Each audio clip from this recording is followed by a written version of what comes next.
So what's up guys, dito may nakalaban kami mga palong-palo, halos di na kami makascore dito. Tapos may etong isa dito, napakayabang, ayun yung kinakainis ko. Tapos dito guys, sesitan ko sana yun ko kasi kanina pa ako inaasar neto. Kaso nga lang bigla lumabas yung core nila, tapos kami pa yung nabigyan doon. Tapos ganito lagi yung kinagawa niya sa tuwing mapapatay niya kami, kaya tatandaan niyo yung pangalan na yun na may number sa dulo. And dito guys, pinahiya ko siya sa harap ng mga teammates niya at kitang kita nila kung paano ko siya tiniktukan sa harap ng mga to.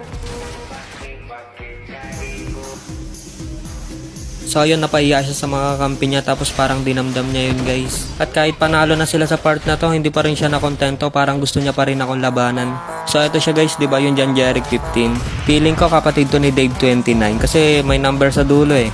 Ayoko man sana ng labanan to guys, pero kailangan na, at para matauhan na din na hindi lahat kaya niya. Sadyang minalas lang ako sa mga kakampi kanina kasi classic yun eh, puro random yung mga kakampi ko. Pero pag usapang 1v1, ibahin mo ako par. At ito yung mga sumunod na